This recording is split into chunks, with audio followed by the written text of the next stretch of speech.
The UES Perseverance was not a beautiful ship. Captain Elena Vasquez knew this. Her crew knew this. The ship was built for function, not for show. It had thick metal walls, simple engines, and enough supplies to travel far into unknown space. It was humanity's first real attempt to reach the powerful aliens who controlled this part of the galaxy. Alina stood on the bridge and watched the stars pass by on the main screen. She was a small woman with dark hair tied back in a tight bun. Her eyes were tired but sharp. She had spent 20 years in the military before taking this mission. She had seen battles. She had lost friends. But nothing had prepared her for what was coming. The Corvathi hegemony was a group of 7 alien species who had ruled the Orion Arm for thousands of years. They had technology that humans could only dream about. Their ships moved through space like water through a river. Their weapons could destroy planets, and they did not like newcomers. "Captain, we are approaching the Throne of Stars," said Lieutenant Park from the navigation station. He was young, barely 30, with nervous hands that never stopped moving. Alina nodded. "Slow us down. Let them see we come in peace." The Throne of Stars appeared on the screen, and the entire bridge fell silent.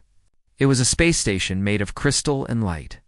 It stretched across the darkness like a frozen explosion, beautiful and terrifying at the same time. Around it floated hundreds of warships, each one larger than anything humanity had ever built. The Perseverance looked like a toy next to them. "We are being scanned," said Commander Chen, the ship's second in command. She was a tall woman with a calm voice that never changed, even in danger. "They know we are here." A message came through the communication system. The voice was translated by the ship's computer, but it still sounded wrong. Too many clicking sounds, too many sharp edges. Human vessel. You will stop and wait for inspection. Do not move. Do not resist. Lena took a deep breath. Tell them we agree.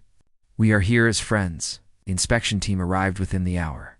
They were Corvathi, the leading species of the hegemony.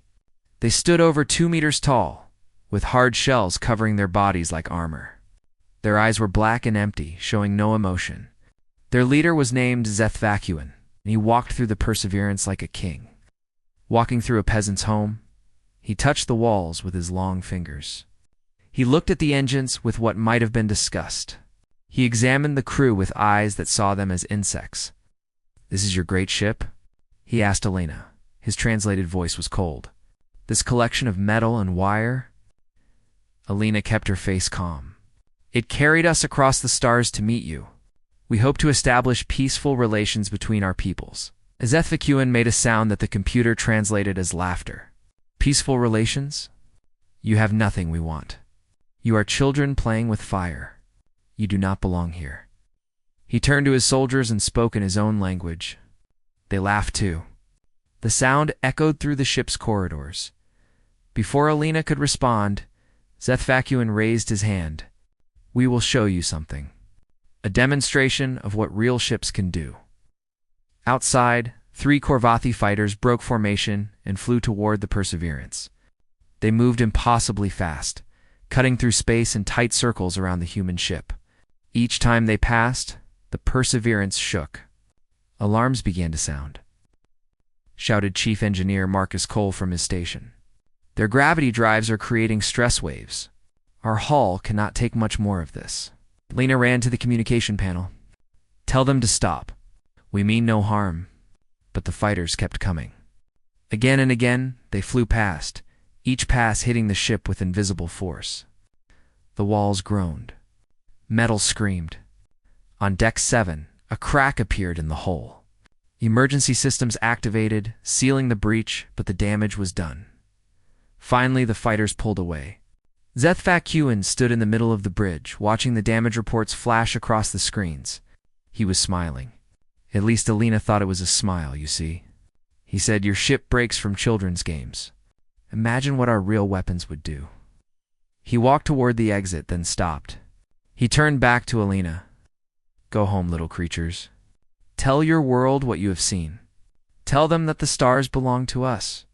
Tell them that humans are not welcome here. You are scavengers. You are vermin. And vermin do not sit at the table of kings." He left. His soldiers left. The Korvathi ships returned to their formation around the Throne of Stars and across the hegemony. The incident was broadcast as entertainment. Millions of aliens watched the human ship shake and break. They watched the damage spread across the hull. They watched Elena's face as she realized that her peaceful mission had become a joke. The laughter spread across 1,000 worlds. Elena stood alone on the bridge long. After everyone else had gone to help with repairs, she stared at the damage reports. 3 decks compromised. 17 micro-fractures in the hull. 1 crew member injured. Their mission was over before it had truly begun. Marcus Cole entered the bridge. He was a big man with rough hands and oil stains on his uniform. He had been an engineer for 30 years, and he had never seen anything like this. "Captain," he said quietly, "I have analyzed the damage." Elena did not turn around. "How bad is it?" "Bad enough, but that is not why I am here." He walked to her side and handed her a datapad. "Look at this.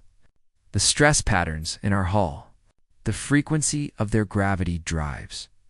It is all recorded." Elena looked at the data. She did not understand most of it. "What am I seeing?" Marcus smiled. It was not a happy smile. It was the smile of a man who had found something valuable in a pile of garbage. "It just showed us exactly how their technology works," he said. "Every pass, every wave of force, it was all recorded by our sensors. They were so busy laughing at us that they gave us everything we needed." Lena stared at him. "Needed for what?" Marcus looked out at the stars. Somewhere out there, the Korvathi were still laughing. "You needed to learn," he said. "Needed to grow. Needed to make sure that the next time we come here, they will not be laughing." The Perseverance turned away from the Throne of Stars and began its long journey home. Its hull was cracked. Its crew was humiliated. Its mission had failed, but deep in the ship's computers, the data waited. And on Earth, people were already watching the broadcast of their shame. They did not know it yet. But the Korvathi had made a terrible mistake. They had given humanity a reason to change. The video played on every screen on Earth. It played in homes and offices and schools. It played in government buildings and military bases. People gathered in streets to watch it on public displays. They watched the Perseverance shake and crack. They watched the alien laugh at their ship. They heard his words. "Vermin, scavengers, not welcome." For 3 days, Earth was silent. People did not know what to say. They had always dreamed of meeting alien life. They had imagined friendship. They had imagined sharing knowledge and culture. They had not imagined being laughed at like fools. On the 4th day, something changed. It started small. A scientist in Japan posted a message online. "They showed us their technology," she wrote. "They were careless. We can learn from this." Her name was Dr. Yuki Tanaka.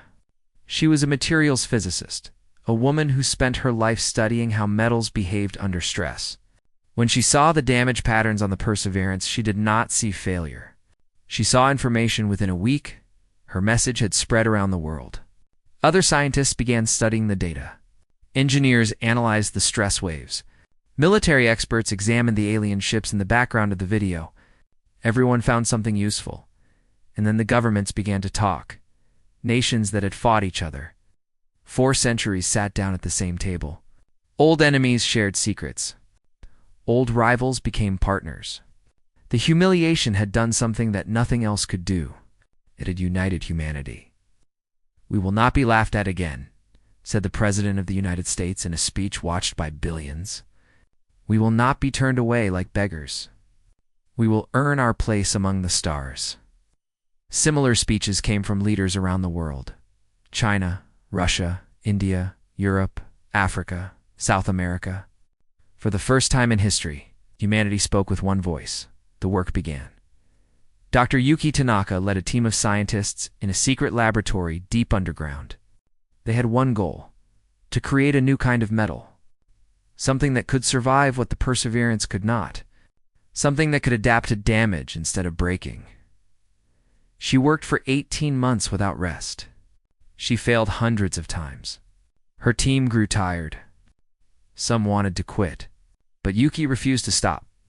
"Every time we fail, We learn, she told them. Every failure brings us closer. On a cold morning in February, she finally succeeded. The new alloy was unlike anything that had existed before. When it was damaged, it did not just heal. It remembered. It analyzed the damage and changed itself to prevent the same damage from happening again. It was metal that could learn. She called it adaptive hull material. The military gave it a different name. They called it Revenge. On the other side of the planet, Admiral James Okonkwo stood inside an asteroid. He was an old man with white hair and dark skin marked by years of service. He had commanded fleets. He had won battles. But he had never seen anything like what was being built around him. The asteroid had been hollowed out in secret. Thousands of workers lived inside it, cutting and welding and building day and night. They were constructing something massive, something that would take years to complete. "How's the progress?" asked Okold. The construction chief, a woman named Rodriguez, pulled up a holographic display. "We are on schedule, Admiral. The frame is 60% complete. We expect to begin installing the new hull material next month." Okonkwo nodded. He walked to a window that looked out into the construction area. Massive beams of metal stretched into the darkness, forming the skeleton of something enormous. Workers floated between them like tiny stars. "Does it have a name yet?" he asked. Rodriguez smiled. "The workers call it Leviathan." Okonkwo repeated the word quietly. Leviathan, a monster from ancient stories. A creature so large that it could swallow ships whole. He liked it far away. In a small office on the Perseverance, Marcus Cole sat surrounded by screens and data. The ship had been repaired as well as possible, but it would never fly again. It sat in a dock on Earth, a museum piece and a reminder. But Marcus did not work on repairs anymore. He worked on something else. He had taken the data from the Korvathi attack and built something new from it. Weapons, shields, engine designs, things that should not have been possible for another 100 years. "The gravity waves they used against us," he explained to Admiral Okonkwo during a video call. "We can do the same thing, but better, stronger, and we can protect against it too." Okonkwo leaned forward. "You are sure?" Marcus nodded. "They gave us a gift without knowing it. Every second of that attack taught us something. I have spent 3 years learning those lessons. 3 years. That was how long it had been since the humiliation at the Throne of Stars. 3 years of work and sacrifice and sleepless nights. 3 years of silence. The Korvathi had forgotten about humanity. Their scouts occasionally passed through human space, but they saw nothing interesting. Just primitives mining asteroids. Just vermin doing vermin things. They did not see the hidden construction sites. They did not see the factories producing new weapons. They did not see the training camps where soldiers learned to fight in new ways. They did not see the Leviathan growing in the darkness. One day, Korvathi trade ship passed close to human space. Its sensors picked up a strange signal, a fragment of a transmission. Human voices, singing while they worked. The captain of the trade ship played the recording for his crew. They laughed at the primitive music. They laughed at the simple words, but one analyst did not laugh. He played the recording again and again, listening to the words. "Let them laugh. Let them laugh." "We are not finished yet," he reported it to his superiors. They dismissed it. What could humans possibly do? They were vermin. They had been sent home in shame. They were nothing. The analyst was not so sure. Something in those words bothered him. Something in the way they sang. There was no sadness in it. No defeat, there was patience. Back on Earth, Alina Vasquez stood before a mirror in her new uniform. She was no longer a captain. The gold stars on her shoulders marked her as an admiral now, the highest rank she had ever held.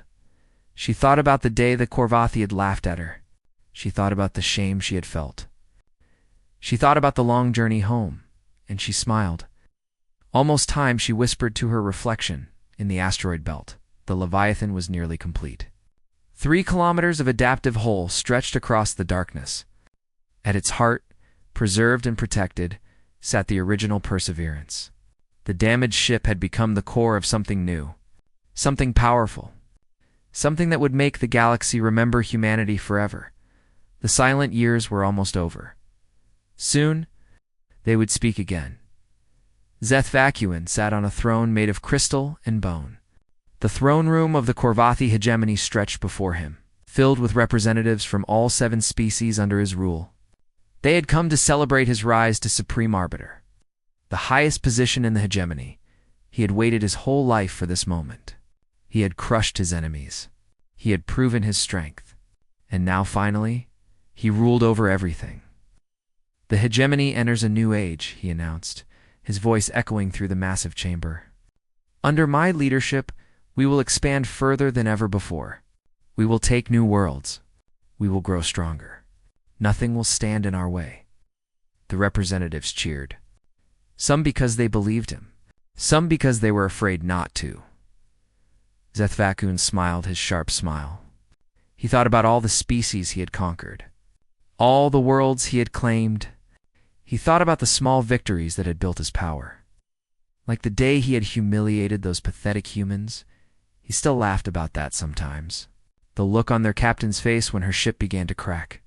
The way they had begged for help. The way they had limped away like wounded animals. That had been a good day. But now were more important things to think about. The hegemony was growing. New territories needed to be controlled. New species needed to be taught their place. The humans were already forgotten 6 months later. The first report arrived. A patrol ship near the border of human space had detected something strange. A ship moving faster than anything in the hegemony fleet. When they tried to approach it, the ship disappeared. Zaya, single quotes Vog, read the report with mild interest. A mistake, he said. Sensor error. These things happen.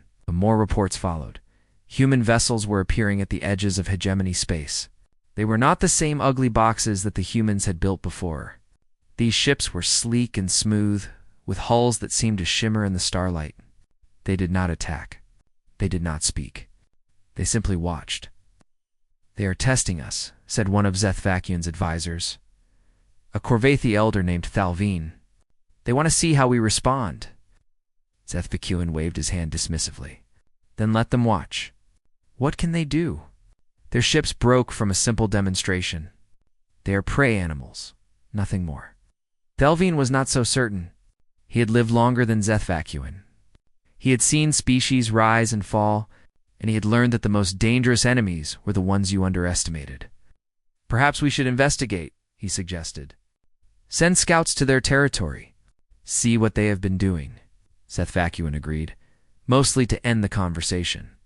The scouts never returned. Now Zeth Vacuin was worried. He sent more scouts. A full patrol fleet. 20 ships armed with the best weapons the hegemony had.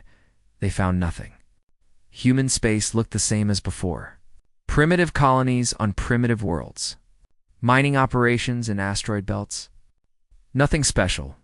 But then, on their way home, the patrol encountered something. It was a ship. Just one ship. But it was like nothing they had ever seen. The ship was massive, at least 3 kilometers long. Its hull was dark, but alive, rippling and shifting like the surface of water. Sensors could not get a clear reading. Every scan returned different results. The patrol commander ordered his fleet to surround the vessel. He demanded identification.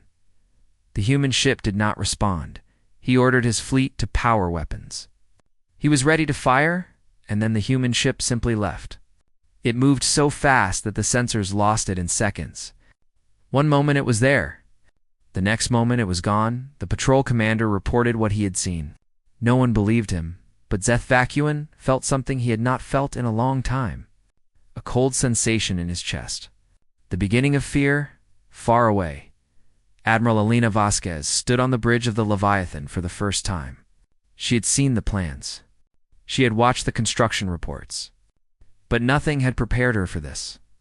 The ship was enormous. Not just big, but vast. The corridors stretched for kilometers. The crew numbered 12,000.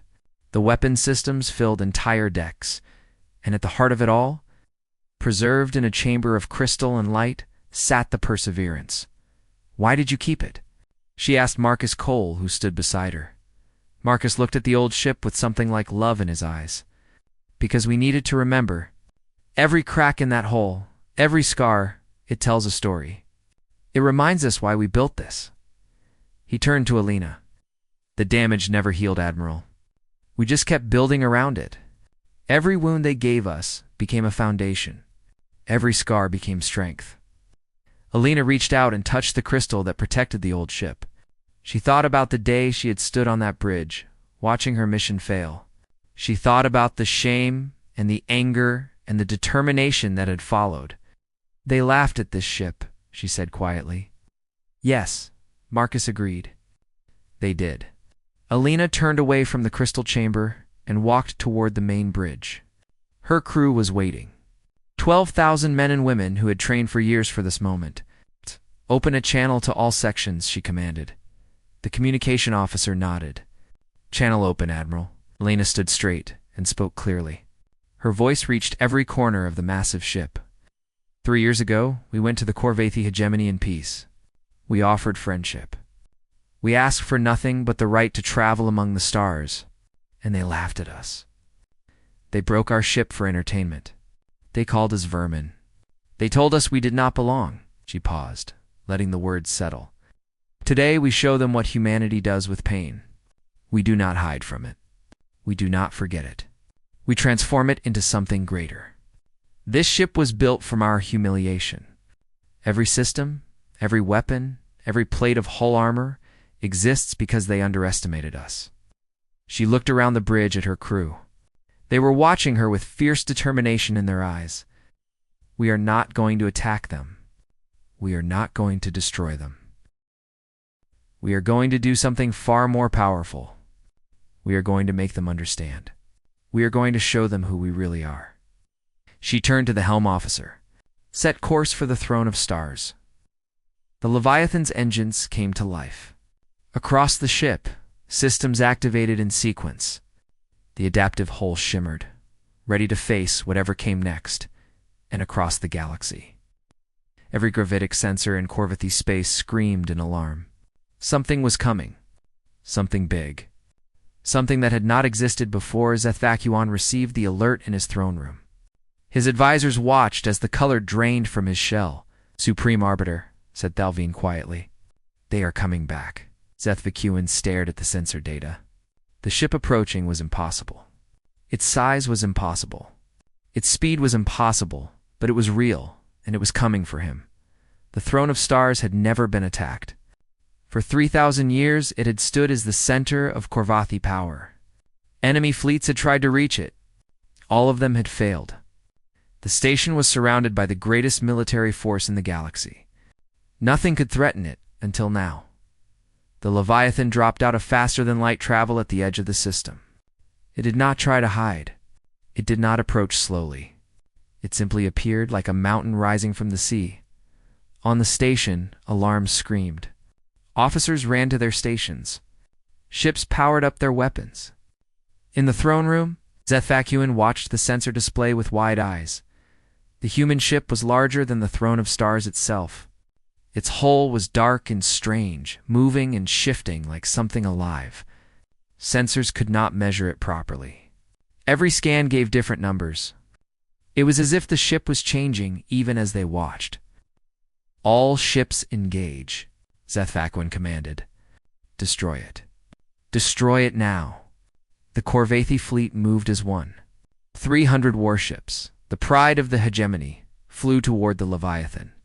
Their weapons charged. Their crews were ready. They had never lost a battle. They attacked.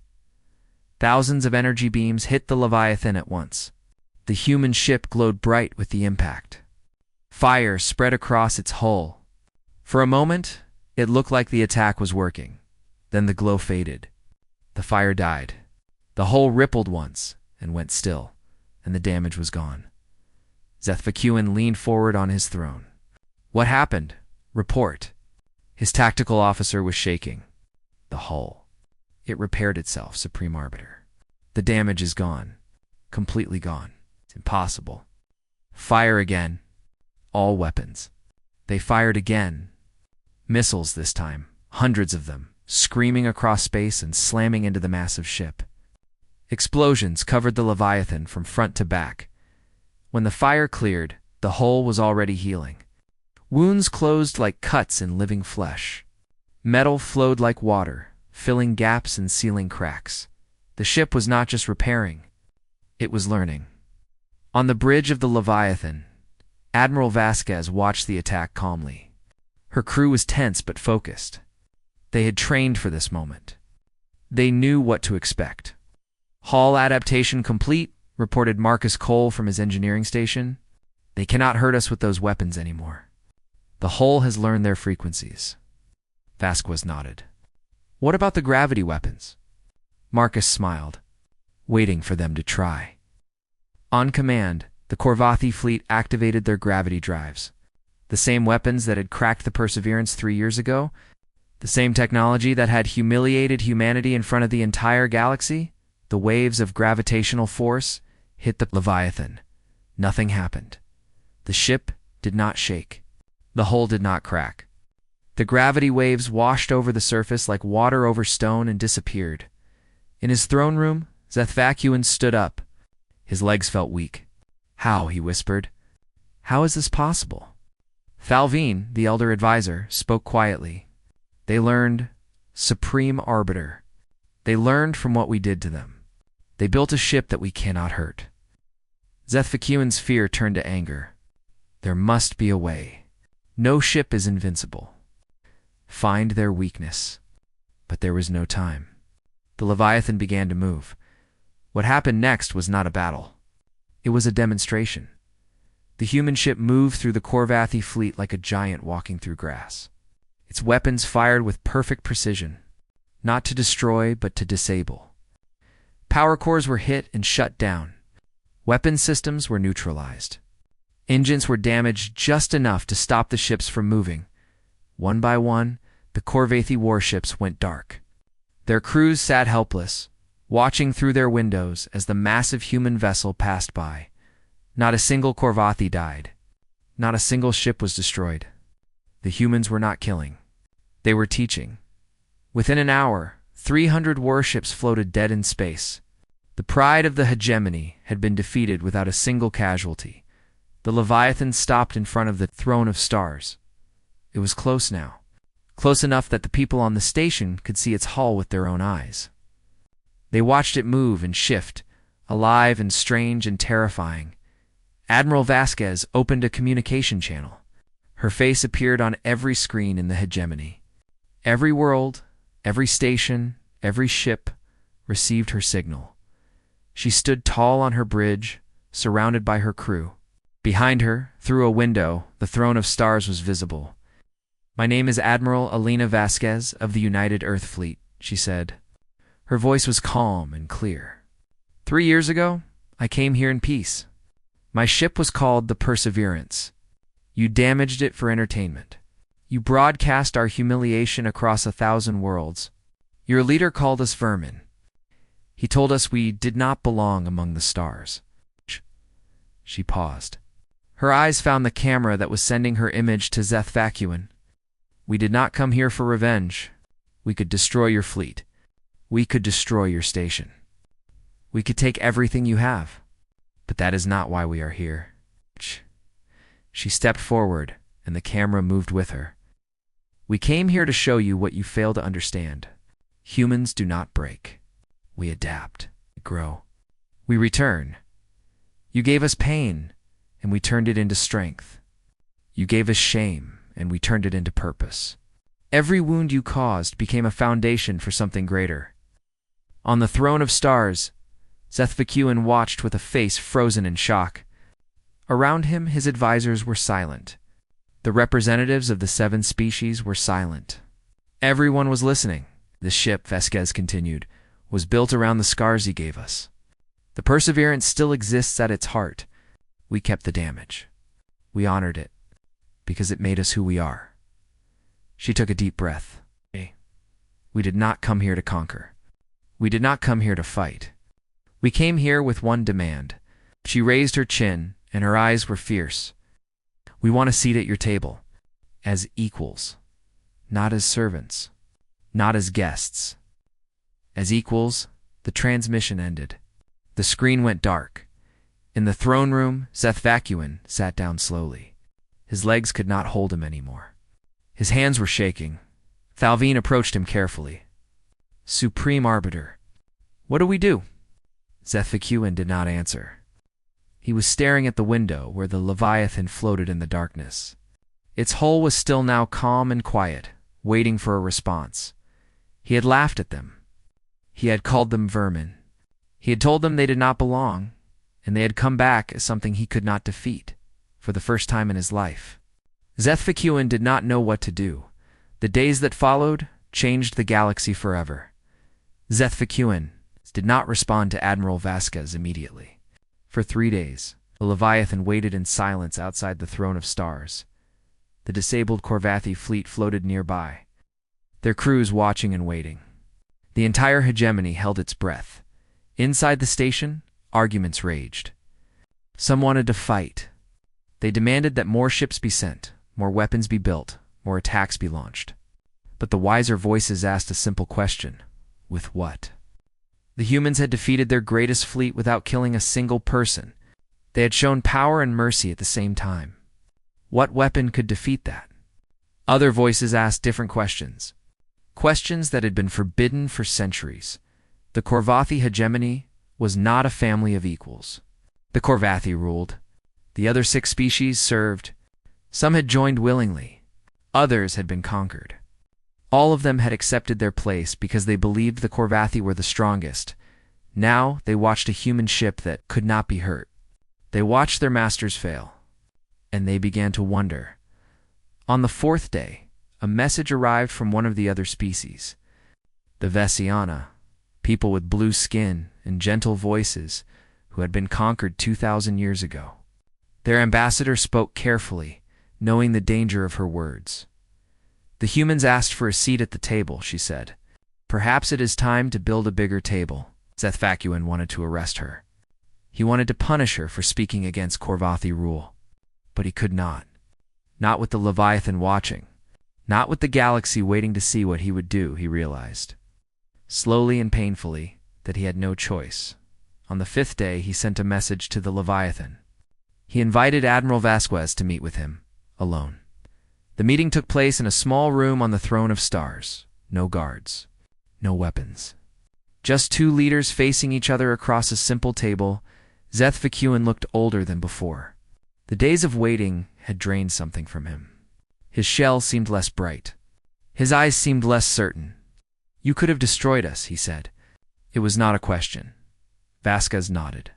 Yes. Why did you not? Vasquez thought about the question. She had asked herself the same thing many times during the long journey here. The anger she had felt 3 years ago had been powerful. The desire for revenge had been strong.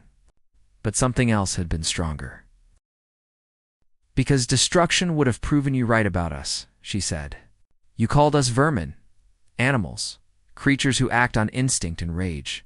If we had destroyed you, we would have become exactly what you thought we were. Lean forward slightly.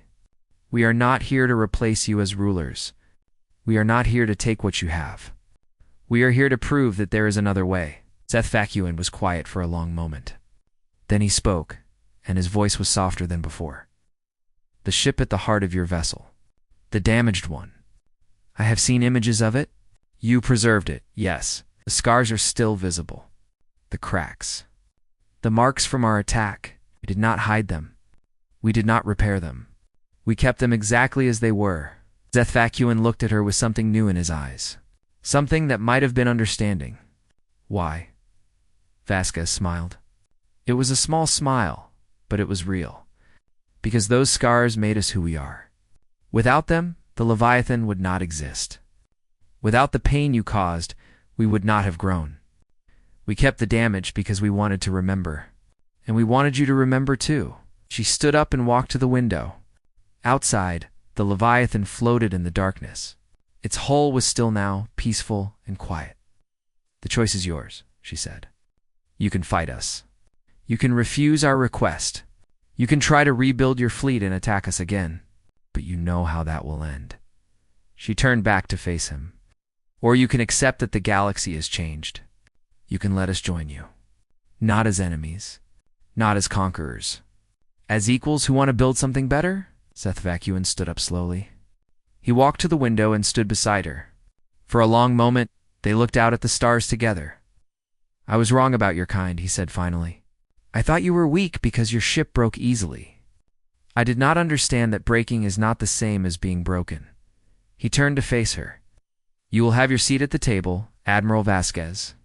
As equals, the ceremony took place 1 month later. Representatives from Earth stood among the 7 species of the hegemony.